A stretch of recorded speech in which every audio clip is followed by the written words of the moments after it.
All right, James, it's good to have you aboard. Welcome everybody to Faith, Family, and Friends.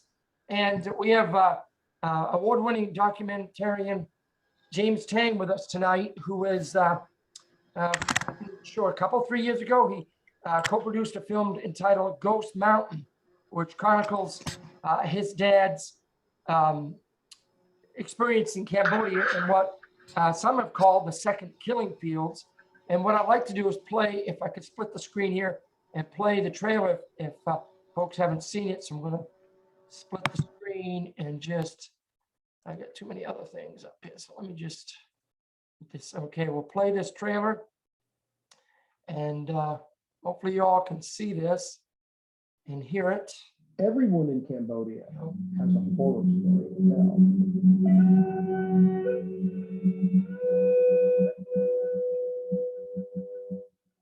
We tried very hard to save them. We failed. 40,000 or so, I think, were pushed back. The Khmer Rouge killed 25% of the country. There isn't a family in Cambodia who wasn't affected. And it didn't end when the Vietnamese came in.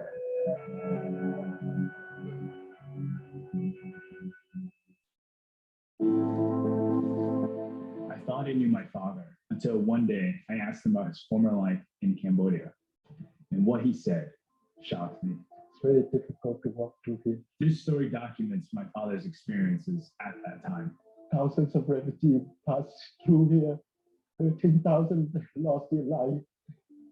The way most refugee crises go, and this is true to this day, is the world doesn't pay much attention to them until they're already sort of out of control. Nobody wanted to be a refugee. It's not the choice that they want to be a refugee. We should never forget that every refugee crisis is a political failure, because that's essentially what war and conflict is. This film is a collection of voices of those who were instrumental in saving lives. I think any of us realized at the time how dangerous it all was. 99% of the Americans just wanted to forget about this.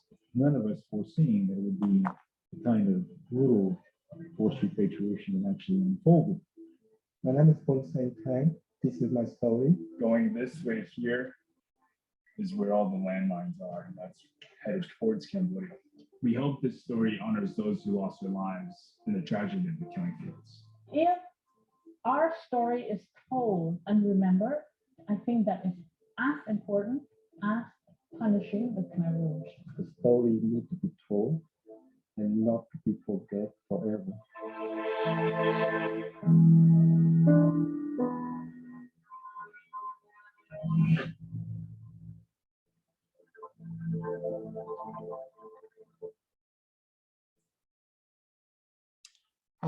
Very powerful. My wife and I, I think I emailed a message to you on the phone, James, we're very moved. I'm not sure if the word is inspired by watching that film. Can you just give us, before I ask some of the questions I sent you, just a little real brief historical background of why this was called Killing Fields? Is it sort of like a postscript in terms of the shaky government that was put in and what happened after the first killing fields with the Khmer Rouge and Pol Pot? Maybe you could kind of summarize that real briefly, so that, because we have a lot of people that maybe don't have an idea, they're young, maybe they're watching, and their understanding of history and that part of the world, that part of our world's history is maybe a little bit slim. Yeah, that's one of the things that we're trying to do with this film, is correct for the lack of knowledge amongst the younger generation about the killing fields itself. Much of the older generation, particularly the baby boomers, were able to read about this in the New York Times back then. And it was because it was such a good case that discredited communism in Cambodia, right? For really as one of the worst experiments in the 21st century. The term killing field came from this genocide that took place in Cambodia, where a bunch of radical leaders, Pol Pot being the number one of them, were the most fervently Marxist and Maoist, and they sought to place Cambodia in the most purest form of communism that really the world has never seen. And they felt very confident they were going to achieve that. Mhm. And ended in a terrible genocide because eventually corruption leaked through very quickly. And what happened was people became very fearful within the government, and Pol Pot's own insiders would kill each other, backstab each other, and it led to approximately 2 million out of a population of 6 to be mass murdered for various reasons, from starvation, death, illness, and murder itself.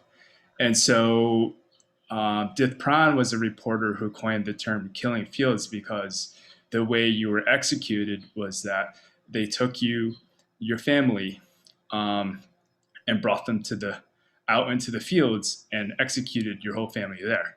And they primarily at the beginning did that towards people who they saw as very anti-communist, Mhm. people who were merchants, who were lawyers, who represented modernity, Mhm. doctors, teachers, just everybody of this society in the urban areas. Mhm. And you were particularly vulnerable if you wore glasses.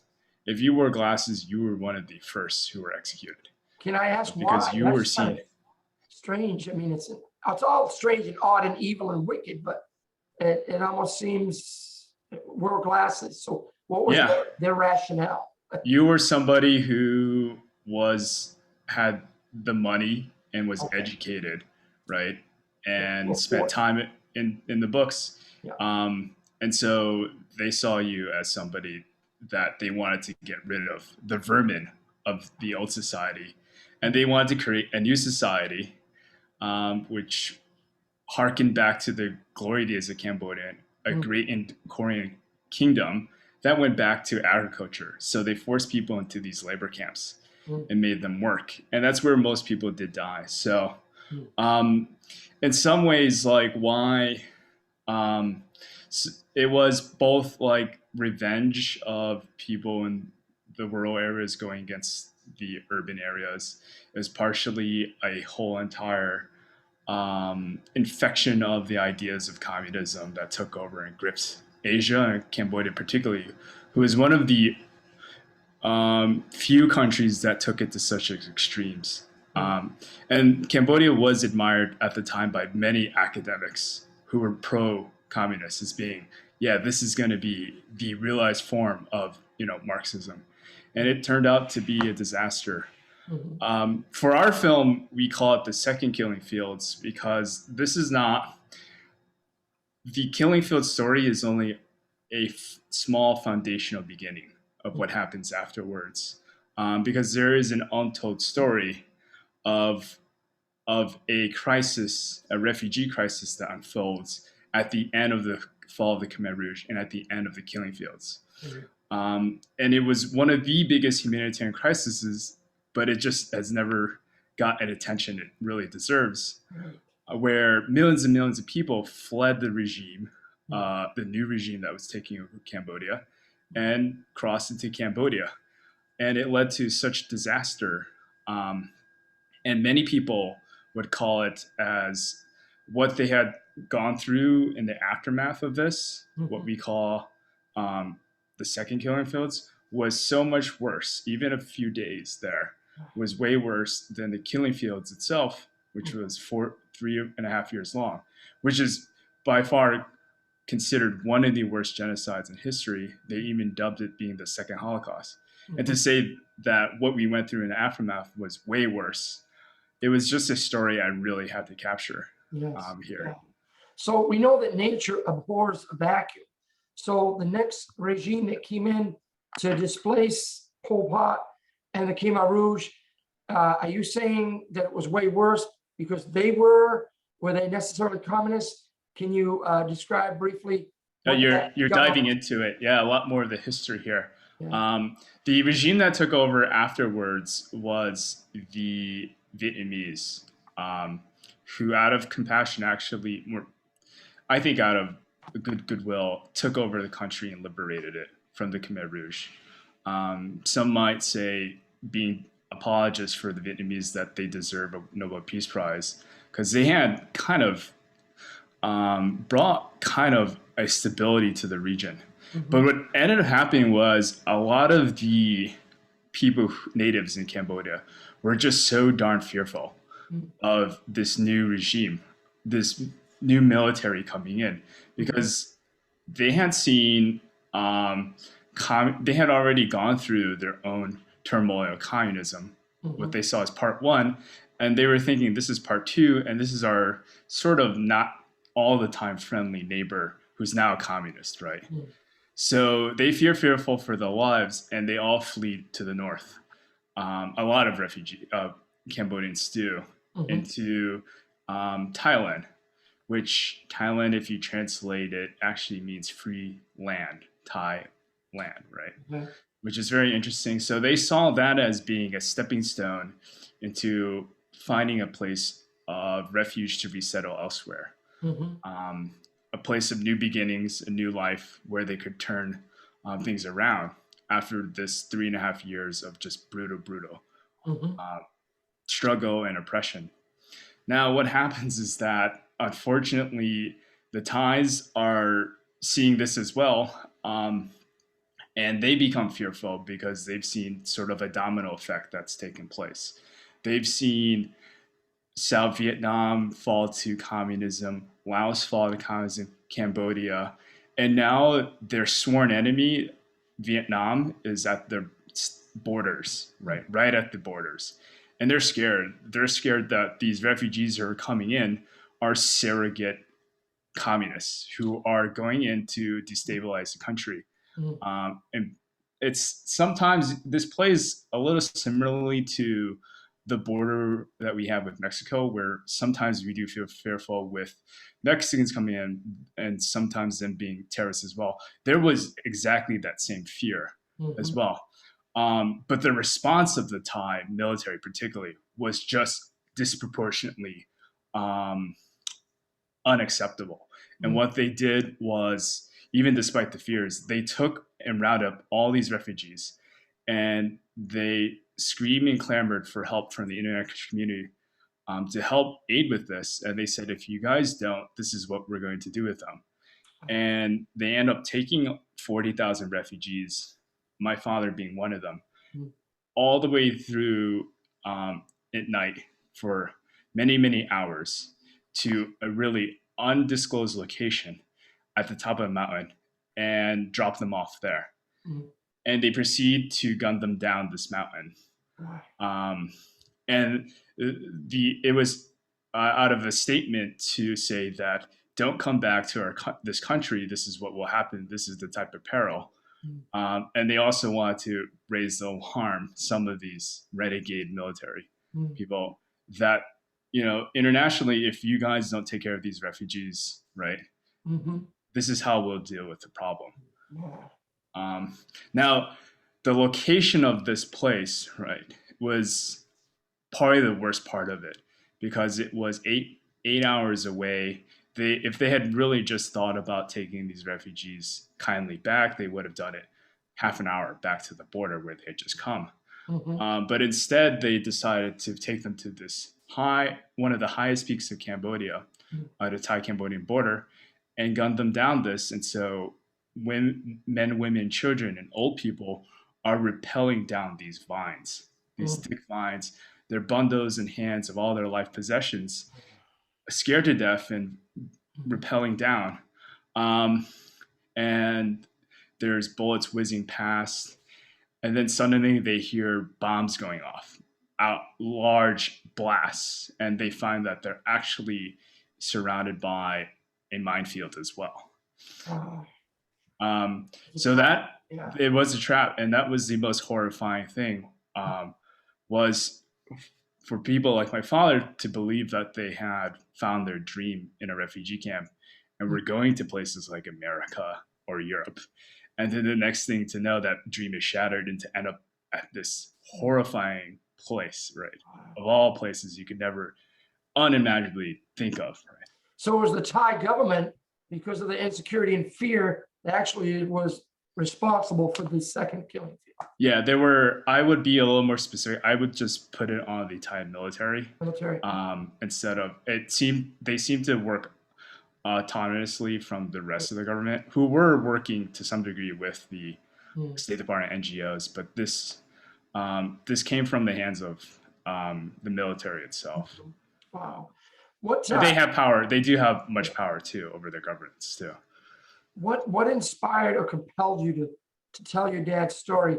Had he shared any of that growing up? No, I like that question because I did not grow up really knowing the full breadth of what I just told you, this story. Um, I did know that my father was a survivor of the killing fields and that they were just remarkably different from any immigrant that came to this country. Mm. That sort of wore on me, but that came from them watching the old 1984 movie, The Killing Fields. And I walked in upon my parents watching it and my mother shrieking and screaming at what she's watching. The sun pummeled earth, mass bodies lying around. And my father himself responding that that was not nothing, that he had gone through a lot more. Mm. And so there's a sense, wow, they survived this historical atrocity, and yet there's more as well, right? But he would not tell me the depth of his story. I would overhear it over family conversations so much. And the best I got was he'd use it in general terms to discipline me. He asked me to finish my food at dinner. And if I didn't, he'd always quit back. Like, I would have killed for something like this. You don't know what it means to starve and survive hand to mouth. And so I never got that chance until I personally went through a difficult saga of my own in high school where I had to go through a period of insomnia that developed. And this is a big detour from kind of the story itself, but I developed insomnia in high school, which was very debilitating. And so it was at the same time I was senior doing varsity sports. I'd come home very tired, beaten, and I'd still wouldn't be able to sleep. And this went for days and weeks on end. And I nearly lost it. And then at one point, I recall that in my sleeplessness, in my terrible tiredness and restlessness, right, just pushed to the utter limits, I began to see images of my father as a refugee. And then I began to see images of the rest of the family as well surviving. And for whatever reason, this is superimposed in front of me in the darkness of my room. And that gave me so much peace because I finally saw them as the true survivors that they were. And I was able to tackle, this sleeplessness in front of me. Like, yeah, this is really hard, but my families are survivors, and it's sort of ingrained in us. And that gave me just an incredible uplifting, and this immense courage and bonus to just believe I could get through this. I find out it was almost like an example. And it sounds like a greater power, the Lord perhaps allowed you to almost see a vision of some sort. Yeah. Maybe not an open vision, but just the image of what he hadn't yet been able to describe to you. And then help you to get through your difficulty. Wow. Yeah, absolutely. I think looking into hindsight, it was like a vision. And I think weeks later, I would get a call that it had been a medication I was taking that I had overdosed on, prescribed by my doctor, following the instructions closely. But that was the reason I was having insomnia. And I broke through that. So afterwards, like, I was just so sheerly compelled by this image, right? It just was like, I have to know more about this because I survived, they survived. I have to tell the story now because it helps me out, and I wanted to help other people as well. The other part was a few years later, I also took a trip as an exchange student to Singapore. And this is more on a personal level that it really, really moving me because Singapore, you would know today as like one of the high-grade economic engines of city states, in Asia, Mhm. being free in trade and all of that. Right. And it had been in the 70s, unlike Cambodia, like Cambodia back in its day in the 70s was an idol of like France. It was called the Pearl of the Orient, Little Paris. It was very, very modern. And it, my people would grow up just like we had, and my father did as well, playing soccer, Mhm. basketball. He went to movies, saw Western movies from America. They had all the amenities of modern society, rock and roll. Mhm. And back in the 70s, Singapore was the opposite. It was a poor fishing island. And then today, 40 plus years later, it is like in a complete 180. Mhm. And then Cambodia has the contrasting story where it went from the most modern society down to basically a third world country, Mhm. at least a few years ago. Yeah. So that to go to Singapore and see that was just heartbreaking to me. It showed to me and helped me measure really the immense loss that Cambodia went through. Because if the killing fields never happened, I'd strongly argue that we'd be talking about Cambodia as being one of the economic strong countries in Asia Really? today. Wow. For sure. Yeah. Yeah. It was so far ahead of the rest, so far ahead of Thailand, Vietnam, Mhm. China. And look, you have China today, which was nothing back in the 70s too. Mhm. Right. So Wow. I'd make that case. And so I measure the loss of not what they lost in the 70s, but what it has lost in perpetuity looking forward Mhm. as well. And so that really shakes me up. And so I'm like, I have to tell this story because this is what war, conflict, and tragedy can do. It can really set your country back generations. Wow. It should So be a it reminder. really propelled you with the idea of uncovering something a lot of people weren't aware of. How difficult was it to convince your dad to come on board with the project? It was really hard because he was not apt to telling his children the story. Uh, he comes from a strongly honor and shame culture Yeah. where so many Cambodians, when they come back when they came to the United States and settled and had children, they never tell their story to their children.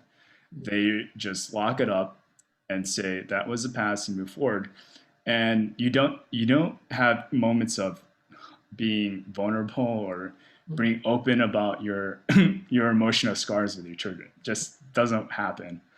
And he saw me as being someone who was raised up here with, he says, silver spoon in the mouth, and having everything, the necessities of life, and having everything he wanted at his hands. He couldn't see a way where I would understand what he had to prevail and overcome, those deep struggles that he had to go through and pains. And so that was the biggest challenge, was getting him to recognize that I want to do this and that I can at least see a glimmer, right, Yeah. of his traumatic past. And isn't this, if I could just interject, isn't this typical of those who've gone through similar experiences like the Holocaust, other genocides? When they move to another country, whether it's the United States or another nation, they want to totally forget what happened and have a new identity. In fact, I know that I've heard that some of the Jews that came here after the Holocaust changed their names. That's how difficult it was for them. And so your father's experience sounds a bit similar to theirs as well, in that sense anyway. Yeah. Yep, exactly. Yeah.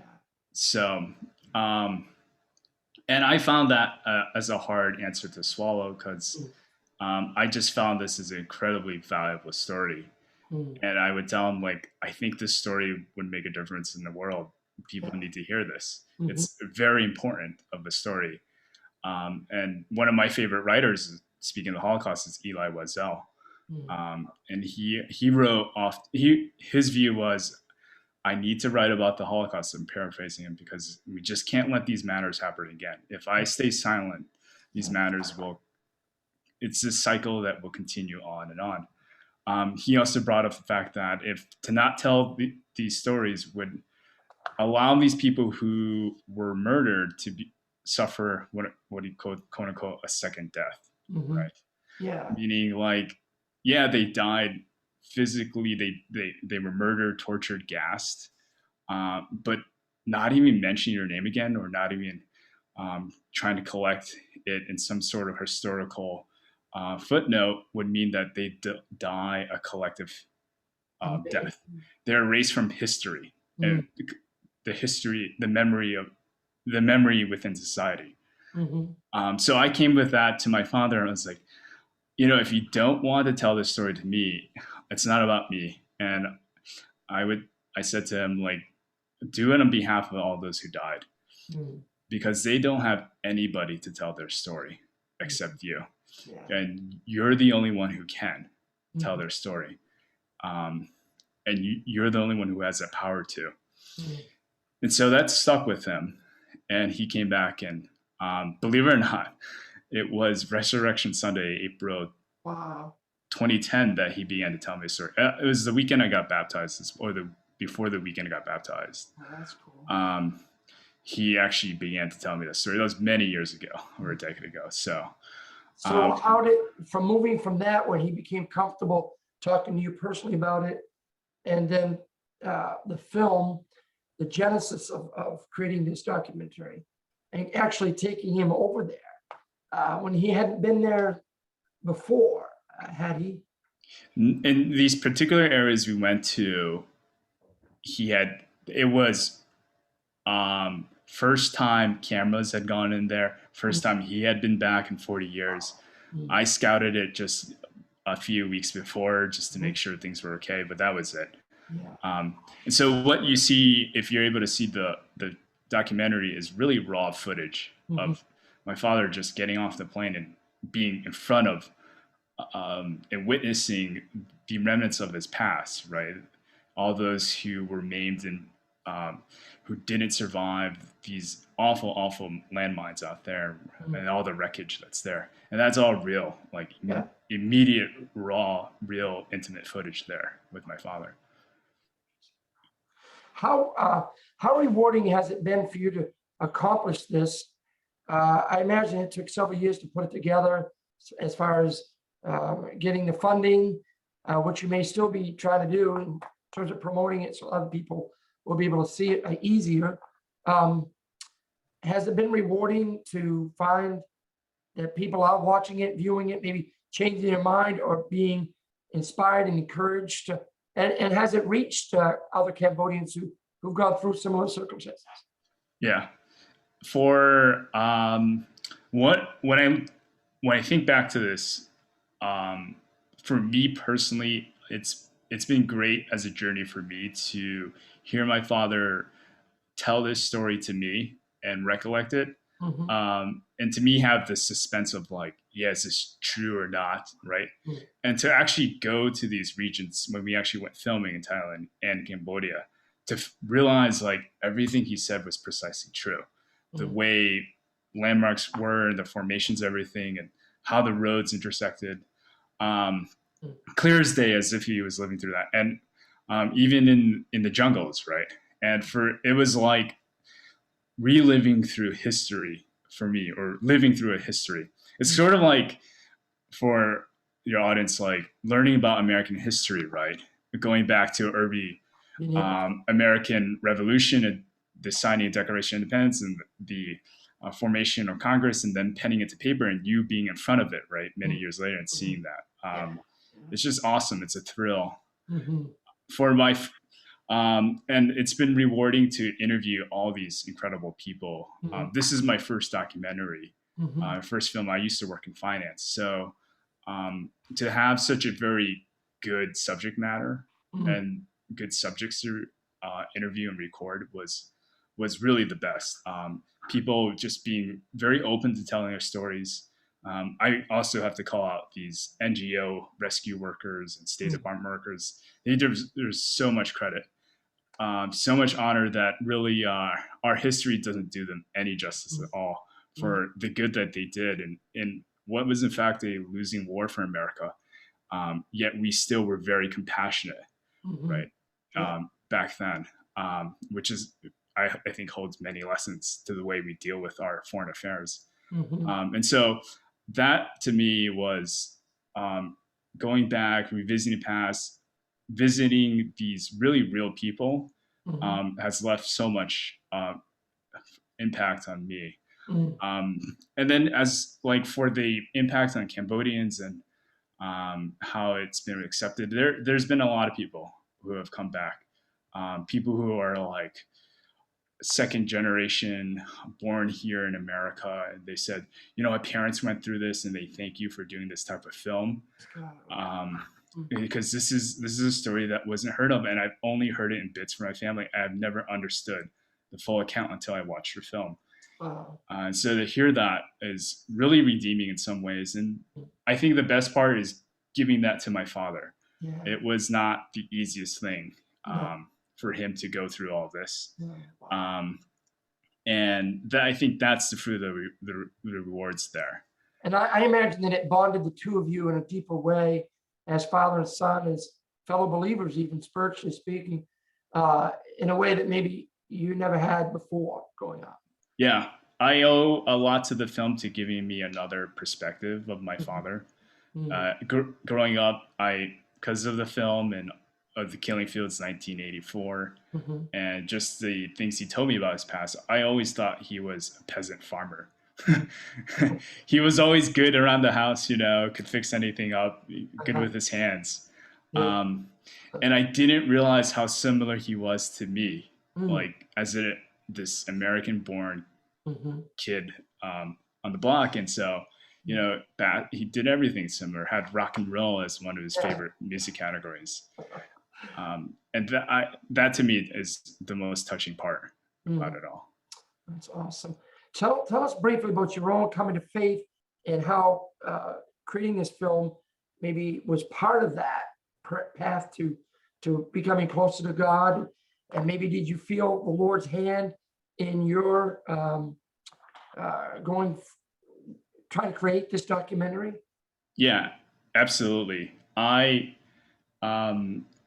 give everything up to everything we've done with this film was just providential. Praise God. For sure. And I would have never done this if I, like I said before, never had that moment in life where I went through this dark period of insomnia. So because of that, I wake up every day thinking I have a second lease on life. I never thought I would get out of that sort of mess in that period of my life. I thought I was going to be like that forever in that sort of condition. So I wake up thinking it's a miracle to wake up. And in some ways it makes me attack life with much more intensity, and knowing that I have more to do and I can risk more and be more bold about it. And I've gone through one travail in my life, and I'm sure with any uncertainty or overcast again, I can go through it again. It'll be an example for future. Yes. That's right. And how the Lord helped you here, he can help you with this too. Wow. Yeah. How is the film doing? I know it won some awards, and are you something that we could pray for? I know personally myself, because we're in contact with the church and various other things that we've communicated about in the past. But is there efforts to try to continue to promote it, putting out on other platforms, perhaps showing it at a limited viewing at theaters across the country? Or last month we were shown all month wide between a collaboration between two film festivals in honor of the Asian American Pacific Islander month. So that was really neat. And so next month it'll be shown locally in Washington DC on PBS for a day or two. So we're really happy about that one. We're working on other film festivals, and we'll see what comes up. I think for this film itself, we still would like to do a long version, so much longer one to distribute around, and maybe get it on a distribution. We'll have to think about that. In terms of the vision and the entire story itself, one of my long range that I'm going to start conceptualizing soon is putting a museum actually out in that area, that region now in Cambodia. We were actually given land by the border soldiers who lived there. They offered it to us. So Wow. they still remember us after, I think now it's almost 3.5 years of filming later, and they still call up saying, hey, we got this for you. You guys coming back and stuff. That's great. Wow. And so we'd like to have, I'm going to start sort of create mock-ups with somebody, hopefully. But a museum out there that will help simulate, because you can't, these jungles are still mined. It's still quite dangerous. So really simulate what, for anyone who visits, what it's like to be a refugee in that circumstance, right? Through the vines and the mountains and the tough terrain. Right. And then bring things that are from out there as an exhibit and any archivists we have. That's awesome. Wow. Well, we will definitely keep watching and praying for you on this endeavor. And it's an incredible story. And I've shared it, and just in looking ahead to our time together tonight, sorry I didn't go live, but hey, people will be able to see it on the flip side as soon as I finish recording and all. Any last thoughts that you have about, I just think it's a great example. I know I made the parallel with the Holocaust, and I think you agree to that, that when people go through something that difficult, it is a knee-jerk reaction to just try to forget it and start over. But it's so cathartic and therapeutic to go through that difficult process like your dad did, as the Lord led him, and you slowly worked with him to open up. And I appreciate how you did that with inspiring him to think about other people, that wasn't about you. It really speaks to the greater issue of, as Christians, believers, how we need to be more open and vulnerable about our difficult past, not airing our dirty laundry and all the nitty-gritty details, but of not pretending to be tough and that we're all set, because we're broken. Not as much as obviously Cambodians and Jewish people who went through the Holocaust. We would never think about comparing ourselves with them, and I'm sure I'd agree with that. But any difficulty that we've had is, you get through it by sharing it. It seems like you get stronger. I'm not sure if I'm saying all this right, but what are your thoughts? For your viewers, they should look up this clip on YouTube from Rick Warren, I think a couple of weeks ago, about him talking about him losing his son to suicide. And this is probably the best things I've seen in years, him going through that. And Rick Warren essentially says that sometimes your ministry of pain, your greatest pains will be your best ministries. And there's this one quote he says, even in the broken garden,